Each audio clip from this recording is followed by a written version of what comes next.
Hello there, I'm Jimmy Vegas and welcome to the 19th video in a series of game development tutorials on how to make your own scary survival horror game in Unity. In this tutorial we'll be doing a sequence of events, which means picking up our weapon, putting down the candle and putting the weapon in our hand. Remember to subscribe, click the notification bell and you can stay up to date with every tutorial I upload, and feel free to leave a comment and drop a like.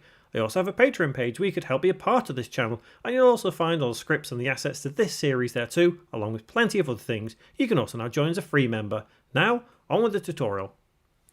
So like I mentioned, the sequence of events is going to ultimately be, we trigger the door to slam open, we then are able to go and pick the gun, we put the candle down and put the gun in our hand.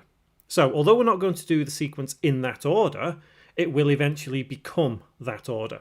So what we'll do first of all is we will have another object on here which will represent our candle, because obviously we're going to put the candle down when we've picked the gun up. And to do that we can use the candle that we actually originally had set here, which I believe is it candle 2 maybe? It is. So inside candle 2, we'll take the candle from it, hold control, press D, and then drag that candle down to the bottom just above our gun. And then bring that over here to round about there. And we'll rename this to Candle Dummy. And then we'll turn it off up here. And then we'll also turn off our original Candle Interact up here. So that means that now we have almost everything in place on the table. What we'll do is we will take this gun and we will put it in our hand as the actual player. Because obviously it's going to be in our hand for when we start firing the gun at the demon that is through the door. So let's take it, hold control, press D, and I'm going to zero out the position and zero the rotation as well. And let's have this as M9 player. And then let's drag and drop that onto our actual player capsule right there. And let's zoom in on it so we can see it in the right place. And now let's recenter the position of the weapon and we should see it there.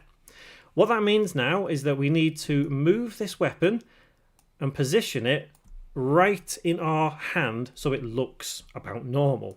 So let's have the rotation set correctly. And let's go to, in fact, let's not go to game view. Let's turn the canvas off so we can see things correctly in the game view. And see how the gun looks. Can we see it? We cannot. So what we'll do is we will take the game tab and we will shift it to the side about halfway there. And now let's maneuver this gun so it appears in the same place in our hand where the candle is. So if we move this up and across, we can see it's starting to look like where it should be. A little bit more there. Let's rotate on the Y a little bit to about there. And then let's uncouple the game view to be its own object. How's it look full screen? Not perfect, but you move the gun to be exactly where you want it to be. I'll keep it there for now because we still see the gun, it looks just fine. Now another key part to this is make sure the gun does look alright when you're moving around, because you may end up with an effect like that, which is not great. What that means is that you may need to move it onto your camera route. I literally saw the word there and I couldn't read what the word said. Drag it onto there. So it's basically with your candle and your camera. And now when we press play, we should be able to move the gun around a bit more sensibly. And there we go. You may want to turn off the, at least for now, the shadows, because you will end up with a weird effect like that. But don't worry, we'll sort that out in the future. So for now, we will turn shadows off on the gun, and I will also turn the gun off as well. Let's head back to scene view, and let's head back over here to where our gun to pick up actually is. So at this point, we have the gun on the table, and we have the gun in hand, so we can switch those in the sequence. And we also have the candle on the table, so we can switch that in the sequence as well. Now, ultimately, we already have a script written for picking things up when we are within distance. So why don't we just duplicate that, change a couple of things instead of rewriting the whole thing. What do I mean by that? Well, let's go to scripts and let's go to candle pickup, hold control, press D, create a duplicate of it, And let's rename it to gun pickup. Now, as we know with coding in C#, we do need to change things here, because when we go into it, we can see, yep, there is clearly a problem. We need to change the class name, because remember, the script name always has to match the class name. So, at this point, we now need to change a couple of these variables and add some more in, because we have the first one, the bool, can we pick it? Yes, so that's fine. Next, we have text on screen. Yep, that is fine. Then we have this, so game object table candle. We can technically still have that, but we'll need to change a couple of things down here to make sure the sequence works correctly. Hand candle, we don't have that anymore, so we will change this to hand gun. And it does also mean that we need to declare a new variable, serialize field, and that is also going to be a game object, and this will be table gun.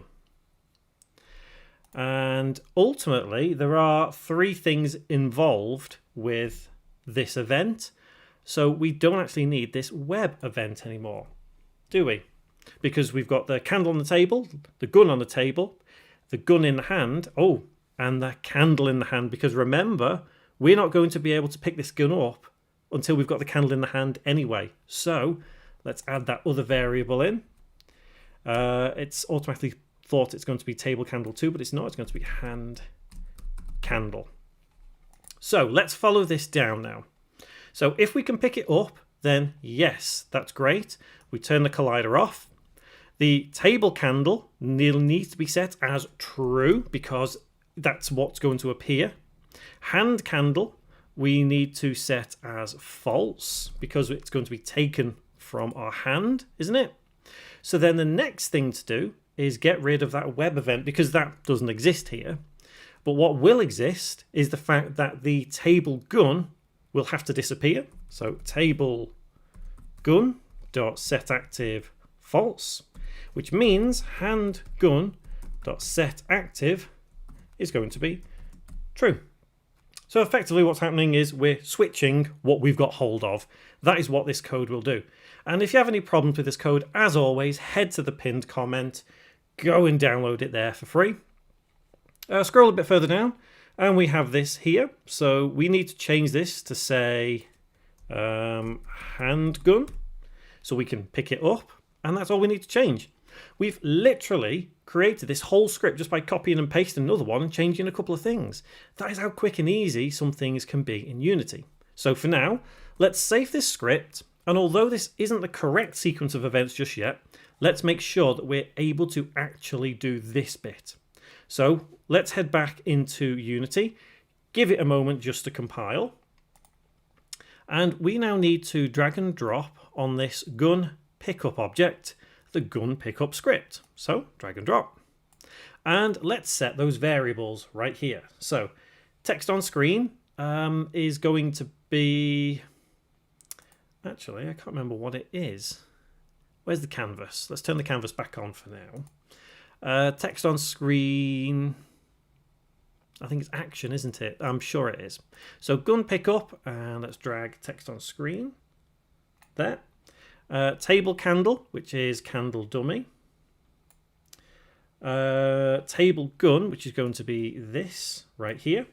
And now our player, so hand candle and hand gun right there. So let's test this out now and let's see if we do indeed switch our objects. What we will do first though is pick up the candle just so as we know it is all in order. So, yep, we've got the candle. So now let's go to here, handgun, pick up, E, and there we go. Cool. So you may have noticed some bit of interaction there, glitching. Don't worry about that. We will deal with something called layers later on in this series, but for now, that sequence works just fine. We picked up that gun and put the candle down. Excellent. So let's do the first sequence section now. So let's go to gun pickup here, turn it off up here, and the section where we slam the door open, if I can remember, it's door jump scare, I think. What we need to do here is add in another variable that will turn on the ability to pick up the gun. So there is the full sequence of events. So serialize field, game object, gun, pick up. And after we've played the door slam, let's say gun pickup dot set active, and in brackets true, semicolon, and save. And at this point, once we attach that variable object to this script, that will be our sequence of events in place. So let's head back into Unity. Let's go to our door jump scare trigger, and let's add the gun pickup to there, and let's test all of this sequence out now. So if we go to our gun will be on the table, but we cannot pick it up. No chance of picking it up. We need to burn the web, so let's pick up the candle. Let's burn the web. Fade out, fade in. Let's go through the door, open the door. Let's be scared by the monster, which means now we should be able to go and pick up our gun. And there we go. So there is our sequence of events coming into play very nicely. So next tutorial, what we're going to do is we're going to have the ability to fire our gun. And so we're going to have some sound effects with it, some animation, and some coding as well. So remember to subscribe and click the notification bell to stay up to date with every tutorial still to come in this series, and I'll see you next time.